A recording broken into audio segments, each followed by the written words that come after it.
ओम शांति शांति। ओम शांति शांति। अंतर मन में ज्योति जगा लो, होगा दूर अंधेरा।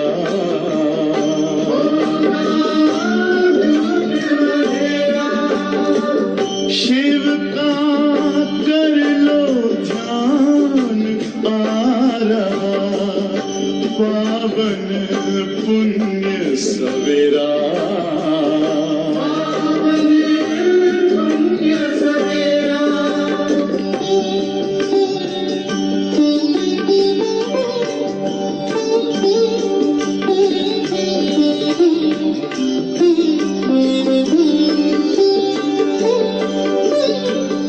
तुम हो कौन, कहाँ से आए, अपने आप को जानो। राजयोग के द्वारा अपना परम पिता पहचानो। इसी राजपथ पर चलकर तुम पालो अपना बसेरा।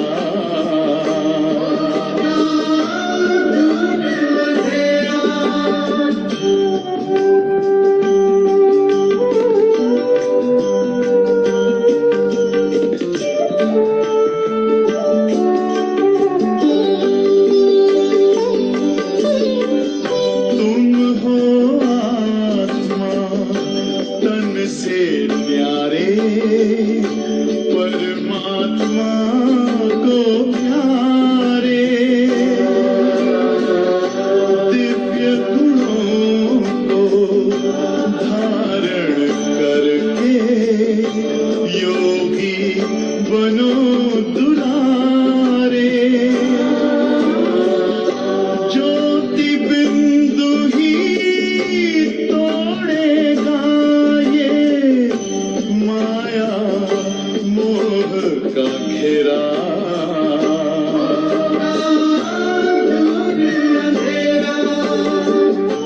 अंतर मन में ज्योति जगा लो, होगा दूर अंधेरा।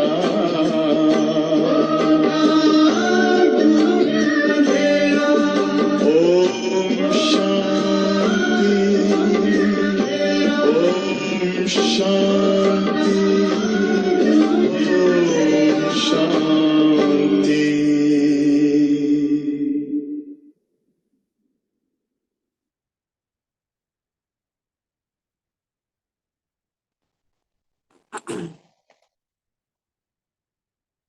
ओम शांती।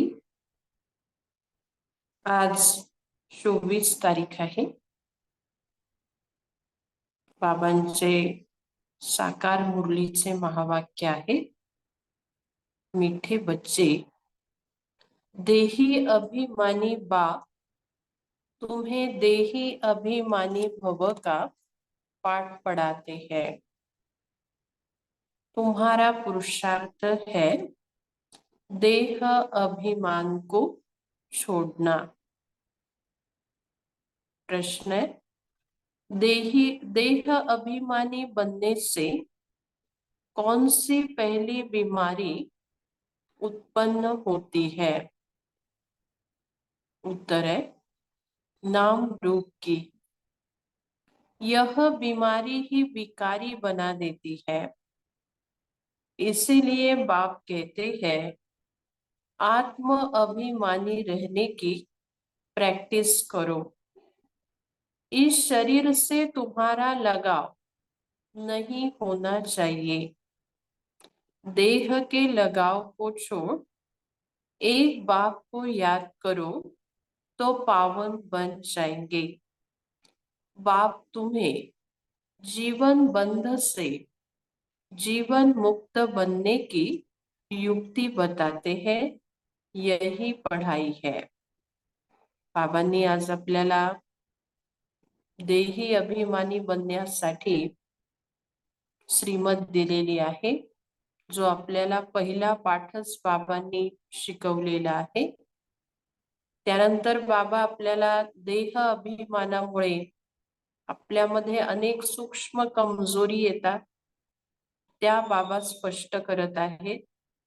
बाबा म्हणतात की द्वापर युगापासून आत्मा अपवित्र बनली, याचं मूळ कारण देह अभिमान आहे आणि त्याच देह अभिमानामुळे आपण बंधनांमध्ये अडकलो। दुःख, अशांती या प्रकारच्या सर्व उतरती कलेच्या सर्व आपण अनुभूती केल्या, दुःख प्राप्त केलं, तर याच देह अभिमानापासून आता आपल्याला मुक्त बनायचं आहे। आणि या देह अभिमानापासून अलग देही अभिमानी बनणं हीच आपली पढ़ाई आहे, हेच आपलं ज्ञान किंवा आध्यात्मिक शिक्षण आहे। ओम शांति। रूहानी बाप कह रहे हैं कि आत्म अभिमानी अथवा देही अभिमानी होकर बैठना है। किसको याद करना है? बाप को। सिवाय बाप के और कोई को याद नहीं करना है। जब बाप से बेहद का वर्षा मिलता है तो उनको याद करना है। बेहद का बाप आकर समझाते हैं, देही अभिमानी भव, आत्म अभिमानी भव। देह अभिमान को छोड़ते जाओ। आधा कल्प तुम देह अभिमानी होकर रहे हो, फिर आधा कल्प देही अभिमानी होकर रहना है। सतयुग त्रेता में तुम आत्म अभिमानी थे, वहां मालूम रहता है कि हम आत्मा है। अब यह शरीर बूढ़ा हुआ, इसको छोड़ते हैं।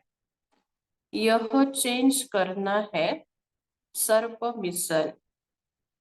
तुम भी पुराना शरीर छोड़कर दूसरे शरीर में प्रवेश करते हो, इसीलिए तुमको अभी आत्म अभिमानी बनना है। कौन बनाते हैं? बाप, जो सदैव आत्म अभिमानी है, वह कभी देह अभिमानी बनते नहीं। बल एक बार आते हैं तो भी देह अभिमानी नहीं बनते, क्योंकि यह शरीर पराया लोन पर लिया हुआ है। संगम योगामध्ये परकाया प्रवेश बाबा करतात। साकार माध्यम प्रजापिता ब्रह्मा यांच्या तनाचा आधार घेतात, पण तरीही बाबा देह अभिमानी बनत नाहीत, कारण बाबा ज्यांना स्मृती आहे की हे शरीर आपण हा अंतिम काळातील थोडासा पार्ट अर्थात पावन बनवण्यासाठी, ज्ञान देण्यासाठी, सद्गती करण्यासाठी आधार घेतलेला आहे। इस शरीर से उनका लगाव नहीं रहता, लोन लेने वाले का लगाव नहीं रहता। जानते हैं यह तो शरीर छोड़ना है। बाप समझाते हैं, मैं ही आकर तुम बच्चों को पावन बनाता हूँ। तुम सतो प्रधान थे, सो फिर तमो प्रधान बने हो। अब फिर पावन बनने के लिए तुमको अपने साथ योग सिखलाता हूँ। योग अक्षर न कह, याद अक्षर कहना ठीक है। याद सिखलाता हूँ। बच्चे बाप को याद करते हैं। अभी तुमको भी बाप को याद करना है। आत्मा ही याद करती है। जब रावण राज्य शुरू होता है तो तुम बच्चे देह अभिमानी बन पड़ते हो, फिर बाप आकर आत्मा अभिमानी बनाते हैं। देह अभिमानी बनने से नाम रूप में फंस पड़ते हो, विकारी बन जाते हो। नहीं तो तुम सब निर्विकारी थे, फिर पुनर्जन्म लेते लेते विकारी बन जाते हो। ज्ञान किसको, भक्ति किसको कहा जाता है, यह तो बाप ने ही समझाया है। भक्ति शुरू होती है द्वापर युग से, जबकि 5 विकार रूपी रावण की स्थापना होती है। भारत में ही राम राज्य और रावण राज्य कहा जाता है, परंतु यह नहीं जानते कि कितना समय राम राज्य और कितना समय रावण राज्य चलता है। इस समय सभी तमो प्रधान पत्थर बुद्धि है, पैदा ही भ्रष्टाचार से होते हैं। इसीलिए इसको विशस वर्ल्ड कहा जाता है। नई दुनिया और पुरानी दुनिया में रात दिन का फर्क है। नई दुनिया में सिर्फ भारत ही था। भारत जैसा पवित्र कोई खंड हो न सके, फिर भारत जैसा अपवित्र भी कोई नहीं बनता। जो पवित्र है वह फिर अपवित्र बनता है, फिर पवित्र बनता है। तुम जानते हो, देवी देवताएं पवित्र थे, फिर पुनर्जन्म लेते लेते अपवित्र बने। सबसे जास्ती जन्म भी लेते हैं। बाप समझाते हैं, मैं बहुत जन्मों के अंत में आता हूँ। यह पहला नंबर ही 84 जन्म पूरे कर वानप्रस्थ अवस्था में आते हैं, तब इनमें प्रवेश करता हूँ। त्रिमूर्ति ब्रह्मा विष्णु शंकर भी है, परंतु किसको मालूम नहीं है, क्योंकि तमो प्रधान है ना। किसकी बायोग्राफी का किसी मनुष्य मात्र को पता नहीं है। पूजा करते हैं, परंतु सब है अंधश्रद्धा। भक्ति को कहा जाता है ब्राह्मणों की रात, और सतयुग त्रेता को कहा जाता है ब्राह्मणों का दिन। ब्रह्मा की रात तो ब्राह्मणों की भी रात। अब ब्रह्मा प्रजापिता है तो जरूर बच्चे भी होंगे ना। यह भी समझाया है, ब्राह्मणों का कुल होता है, डिनाइस्टी नहीं। ब्राह्मण है चोटी, चोटी भी देखने में आती है। फिर ऊंच से ऊंच पढ़ाने वाला है परम पिता परमात्मा शिव। उनका नाम एक है, परंतु भक्ति मार्ग में अथाह नाम लगा दिए हैं। भक्ति मार्ग में भक्का बहुत होता है। कितने चित्र, कितने मंदिर, यज्ञ, तप, दान, पुण्य आदि करते हैं। कहते हैं भक्ति से फिर भगवान मिलता है। किसको मिलता है? जो पहले पहले आते हैं। परमधाम आपल्या घरातून जे सतयुग अर्थात स्वर्गामध्ये प्रथम पार्ट बजावण्यासाठी येतात आणि सृष्टी चक्रामध्ये जे संपूर्ण 84 जन्मांचा पार्ट बजावतात, तर बाबा म्हणतात त्यांनाच भक्तीचं फळ भगवान प्राप्त होतो। जो पहले पहले आते हैं वही पहले पहले भक्ति भी शुरू करते हैं।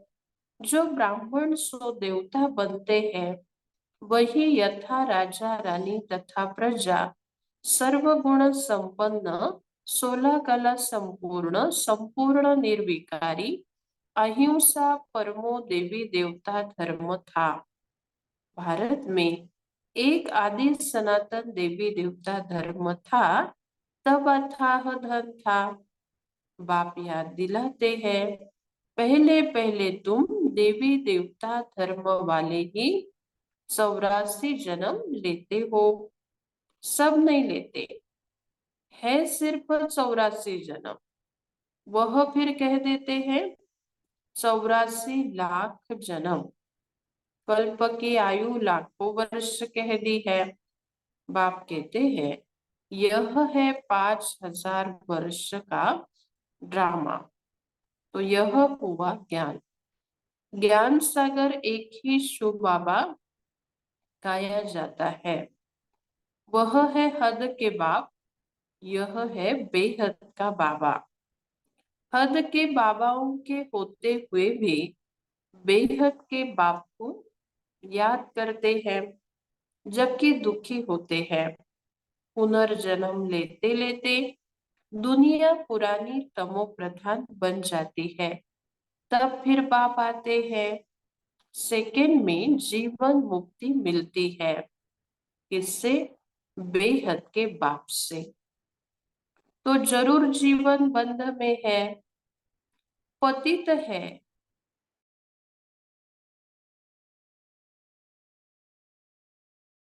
एक सेकंड क्या है? क्योंकि पढ़ाई तो तुम बहुत पढ़ते हो, वह सब मनुष्य मनुष्य को पढ़ाते हैं। पढ़ती तो आत्मा है ना, परंतु देह अभिमान के कारण अपने को आत्मा भूलकर कह देते हैं मैं फलाना मिनिस्टर हूँ। यह है, वास्तव में है आत्मा। आत्मा मिस्टर मिसेस के तन में पार्ट बजाती है, यह भूल जाते हैं। नहीं तो आत्मा ही शरीर से पार्ट बजाती है। कोई क्या बनते हैं, कोई क्या बनते हैं। बाप समझाते हैं अभी यह पुरानी दुनिया बदल नई बनती है। वर्ल्ड की हिस्ट्री ज्योग्राफी जरूर रिपीट होती है। नई दुनिया है सतो प्रधान। घर भी पहले नया होता है तो कहेंगे सतो प्रधान, फिर पुराना जड़ जड़ीभूत तमो प्रधान होता है। यह बेहद के नाटक व सृष्टि चक्र की नॉलेज को समझना है, क्योंकि यह पढ़ाई है, भक्ति नहीं है। भक्ति को पढ़ाई नहीं कहा जाता, क्योंकि भक्ति में एम ऑब्जेक्ट कुछ भी नहीं होता। जन्म जन्मांतर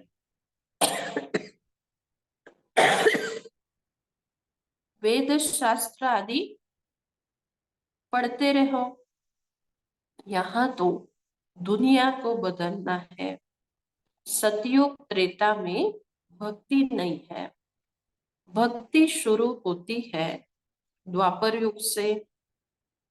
तो यह रूहानी बाप बच्चों को बैठ समझाते हैं।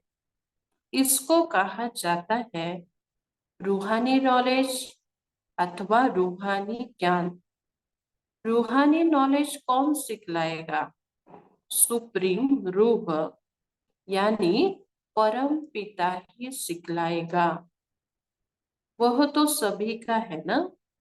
लौकिक बाप को कभी परम पिता नहीं कहेंगे, पारलौकिक को परम पिता कहा जाता है। वह है परम धाम में रहने वाले।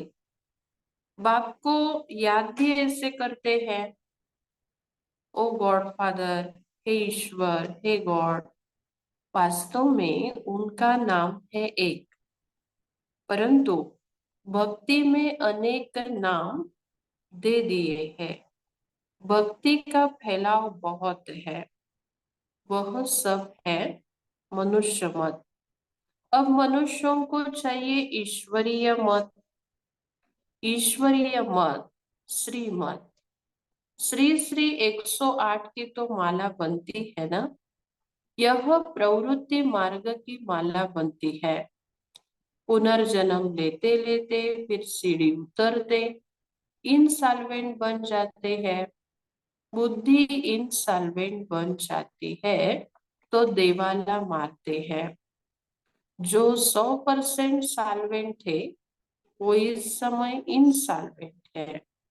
बुद्धि को ताला लगा हुआ है। वह लॉक किसने लगाया? गोडरेज का ताला लग जाता है।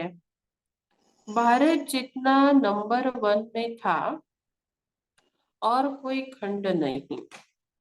भारत आदिकालामध्ये जसा सतोप्रधान होता, संपूर्ण पवित्र भारत होता, असा अन्य कोणताही खंड पुन्हा होऊ शकत नहीं। भारत की बहुत महिमा है। भारत सब धर्मों वालों का नंबर 1 बहुत बड़े से बड़ा तीर्थ है, परंतु ड्रामा अनुसार गीता को खंडन कर दिया है। भारत और सारी दुनिया की भूल है। भारत में ही गीता को खंडन किया है। जिस गीता के ज्ञान से बाप नई दुनिया बनाते हैं और सर्व की सद्गति करते हैं। भारत सबसे ऊंच और बहुत धनवान खंड था, जो अभी फिर से बन रहा है। स्वयं परमात्मा या भारतवासींना असा स्वर्गाचा उंच बेहद वर्षा देत आहे की ज्यामुळे भारत पुन्हा धनवान बनत है। यह उल्टा झाड़ है, इनका बीज ऊपर में है। उसको वृक्षपति कहा जाता है। बृहस्पति की दशा बैठती है ना। बाप समझाते हैं मैं वृक्षपति आता हूँ तो भारत पर बृहस्पति की दशा बैठती है, ऊंच बन जाते हैं। फिर रावण आया है तो राहु की दशा बैठ जाती है। भारत का क्या हाल हो जाता है। वहां तो तुम्हारी आयु भी बड़ी रहती है, क्योंकि तुम पवित्र हो। आधा कल्प तुम 21 जन्म लेते हो, बाकी आधा कल्प भोगी बनने से आयु भी छोटी हो जाती है और फिर तुम 63 जन्म लेते हो। जन्म देखील वाढले। कालावधी 1250 वर्ष इतकाच आहे किंवा 2500 वर्षांमध्ये द्वापर आणि कलियुग या 2 युगांमध्ये आपले जन्म वाढले तर आयु पण कमी झाली। पण या सर्वाचं कारण देह अभिमान आणि अपवित्रता आहे। अभी बाप समझाते हैं सतो प्रधान बनना है, इसीलिए माँ को याद करो। सब धर्म वाले इस समय तमो प्रधान है। तुम सभी को यह ज्ञान दे सकते हो। आत्माओं का बाप तो एक ही है, सब ब्रदर्स है, क्योंकि हम आत्माएं एक बाप के बच्चे हैं। बल कहते भी हैं हिंदू मुस्लिम सिख ईसाई आपस में हम भाई भाई, परंतु अर्थ नहीं जानते। आत्मा कहती राइट है, ये सब ब्रदर्स का एक वह बाप है। वर्षा देना ही है बड़े बाप को। वह आते भी है भारत में, शिव जयंती मनाते हैं, परंतु वह कब आया था वह किसको भी पता नहीं है। तुम्हारी युद्ध है 5 विकारों से। काम तो तुम्हारा नंबर 1 दुश्मन है। रावण को जलाते हैं, परंतु वह कौन है, क्यों जलाते हैं, कुछ नहीं जानते। द्वापर से लेकर तुम नीचे उतरते इस समय पतित बन गए हो। एक तरफ शिव बाबा को याद कर पूछते हैं, दूसरी तरफ कहते हैं कि वह सर्वव्यापी है। जिसने तुमको विश्व का मालिक बनाया, उनको तुम माया के चक्र में आकर गाली देते हो। बाप कहते हैं मीठे बच्चों, तुम मुझे अनगिनत जन्म में ले गए हो। मुझे कण कण में कह दिया है, तो यह भी ड्रामा बना हुआ है। बेहद के बाप की ग्लानि करते कितनी पाप आत्माएं बन गए हैं। रावण राज्य है ना, यह भी तुम जानते हो कि इस समय सब भक्तियां है। सबकी सदगति करने वाला कौन? सचखंड स्थापन करने वाला सबका बाबा है। रावण को बाबा नहीं कहा जाता। 5 विकार हर एक में है। विकार से पैदा होते हैं, इसीलिए भ्रष्टाचारी कहा जाता है। देवताओं को कहा जाता है संपूर्ण निर्विकारी, अभी है संपूर्ण विकारी। देवताएं जो पूज्य है वही फिर पुजारी बनते हैं। वह कह देते हैं आत्मा सो परमात्मा। बाप कहते हैं यह भूल है। पहले पहले तो अपने को आत्मा निश्चय करना है। हम आत्मा इस समय ब्राह्मण कुल के हैं, फिर देवता कुल में जाते हैं। यह ब्राह्मण कुल सर्वोत्तम कुल है। ब्राह्मणों की डिनाइस्टी नहीं है, चोटी है ब्राह्मणों की। तुम ब्राह्मण हो ना। सबसे ऊपर में है शिव बाबा। भारत में विराट रूप बनाते हैं, परंतु उसमें न ब्राह्मणों की चोटी है, न चोटी में ब्राह्मणों का बाप है। अर्थ कुछ नहीं समझते। त्रिमूर्ति का अर्थ भी नहीं समझते। नहीं तो भारत का कोट ऑफ आर्म्स त्रिमूर्ति शिव का होना चाहिए। अभी तो यह कांटों का जंगल है, तो जंगली जानवरों का कोट ऑफ आर्म्स बना दिया है। उसमें फिर लिखा है सत्यमेव जयते। सतयुग में तो दिखाते हैं शेर और बकरी इकट्ठे जल पीते हैं। सत्यमेव जयते माना विजय, सत्यतेचा विजय होतो असा अर्थ होतो। सब श्रीखंड होकर रहते हैं, लून पानी नहीं होते हैं। रावण राज्य में लून पानी और राम राज्य में श्रीखंड होकर रहते हैं। इनको कहा ही जाता है कांटों का जंगल। एक दो को पहला नंबर कांटा विकार का लगाते हैं। बाप कहते हैं काम महाशत्रु है। यह आदि मध्य अंत दुख देने वाला है। नाम ही है रावण राज्य। बाप कहते इन 5 विकारों पर जीत पाकर जगत जीत बनो। यह अंतिम जन्म निर्विकारी बनो। तुम तमो प्रधान पतित बने हो, फिर सतो प्रधान पावन बनो। गंगा कोई पतित पावनी नहीं है। शरीर का मैल तो घर में भी पानी से भी उतार सकते हो। आत्मा तो साफ नहीं हो सकती। भक्ति मार्ग में कितने ढेर के ढेर गुरु लोग हैं। सदगुरु तो एक ही है, सदगति करने वाला। सुप्रीम बाप भी है, सुप्रीम टीचर भी है और सुप्रीम सदगुरु भी है। वही तुमको सृष्टि के आदि मध्य अंत का नॉलेज सुनाते हैं। अच्छा, मीठे मीठे सिखिलदे बच्चों प्रति माता पिता बाप दादा का याद प्यार और गुड मॉर्निंग। रूहानी बाप की रूहानी बच्चों को नमस्ते। हम रूहानी बच्चों की रूहानी बाप दादा को याद प्यार, गुड मॉर्निंग और नमस्ते। धारणा के लिए मुख्य सार। पहला पॉइंट, सतो प्रधान बनने के लिए सिवाय बाप के और किसी को भी याद नहीं करना है। देही अभिमानी बनने की प्रैक्टिस करनी है। दूसरा पॉइंट है सबसे क्षीर खंड होकर रहना है। इस अंतिम जन्म में विकारों पर विजय प्राप्त कर जगत जीत बनना है।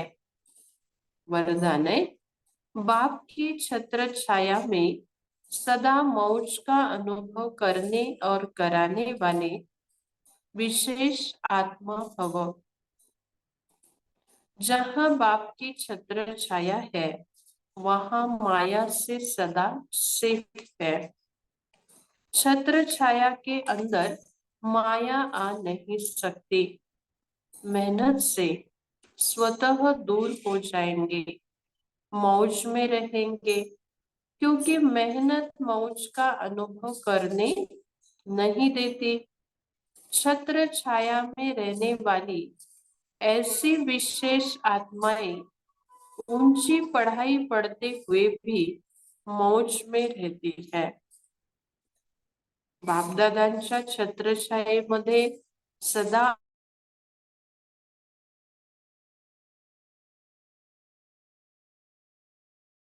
आपल्याला सांगत आहे, बाबांनी सांगितलं कि बाप की छत्र छाया में रहेंगे तो माया से सेफ रहेंगे, माया अंदर आ नहीं सकती।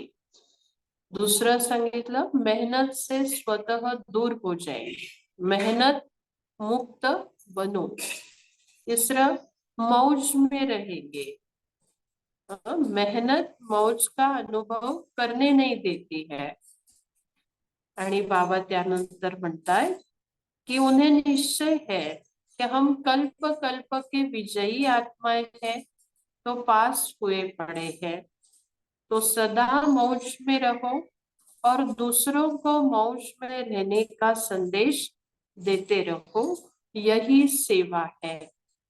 स्लोगन है, जो ड्रामा के राज को नहीं जानता वही नाराज होता है। म्हणताय ड्रामाचा राज असा आहे की हा ड्रामा कल्याणकारी बनलेला आहे।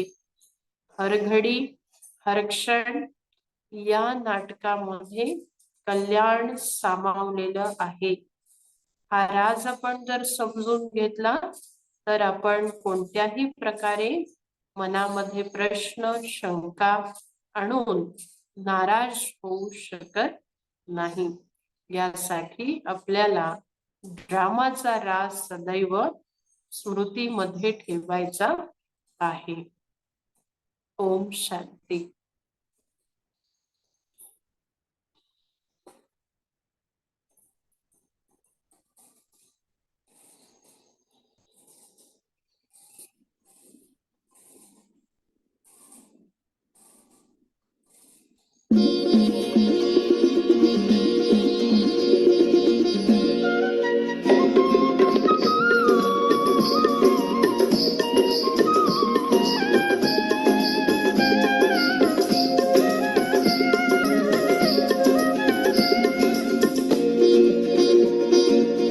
अपने से ऊंचा बनाने वाले बाबा, अपने से आगे बढ़ाने वाले बाबा, अपने से ऊंचा बनाने वाले बाबा, अपने से आगे बढ़ाने वाले बाबा।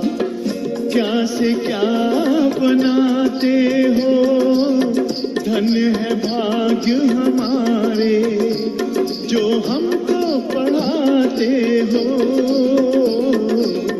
अपने से ऊंचा बनाने वाले बाबा, अपने से आगे बढ़ाने वाले बाबा।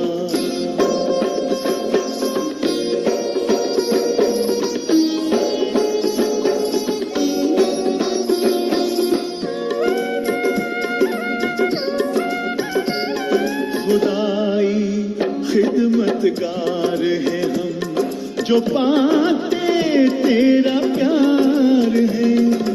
सौभाग्यशाली बच्चे हम, तेरे गले का हार है।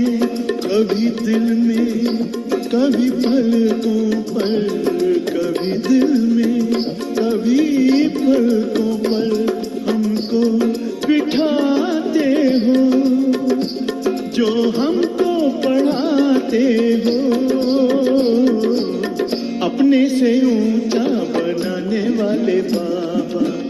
अपने से आगे बढ़ाने वाले बाबा।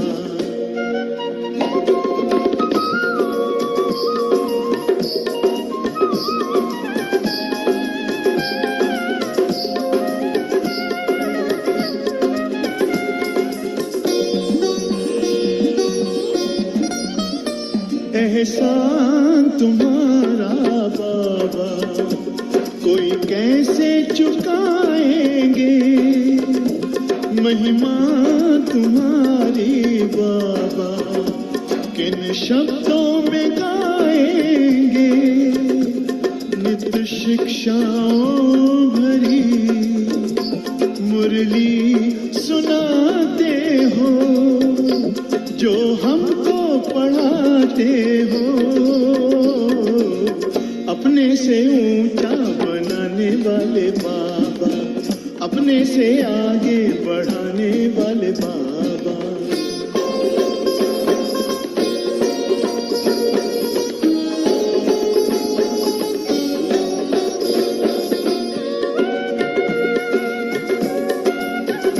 जैसे दिल में तुम्हारे बाबा बच्चों के सिवा और कोई नहीं, वैसे दिल में हमारे बाबा तेरे सिवा और कोई नहीं।